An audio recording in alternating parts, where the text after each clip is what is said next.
l'impact de la crise Covid sur l'expérience collaborateur a été très marquée et significative, et on l'a vu, les modes de fonctionnement ont changé. On était déjà disposé sur plusieurs géographies, mais aujourd'hui,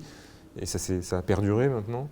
les collaborateurs arrivent à fonctionner en réseau grâce aux différents outils collaboratifs, que ce soit la visio, mais pas que, des outils de gestion de tâches,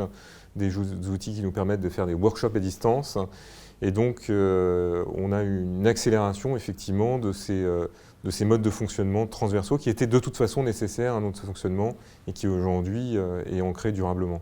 Alors, côté client, cette transition, on l'a vu clairement pendant la crise, c'est-à-dire au plus profond de la crise, c'est-à-dire en mars, avril 2020, où l'intimité client s'est créée davantage, avec des modes de communication comme la visio client qui a pu être mis en place. Et au sortir de la crise,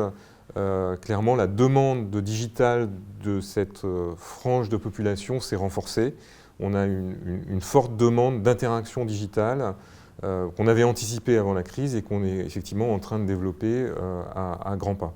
Le banquier privé, aujourd'hui, ça se voit un peu, effectivement, cette situation post-Covid, mais ça va se renforcer, où le banquier privé doit pouvoir à la fois interagir de façon humaine en salon, à la fois de façon humaine à distance, à la fois de façon en messagerie instantanée. Donc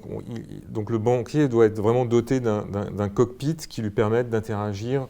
avec différents canaux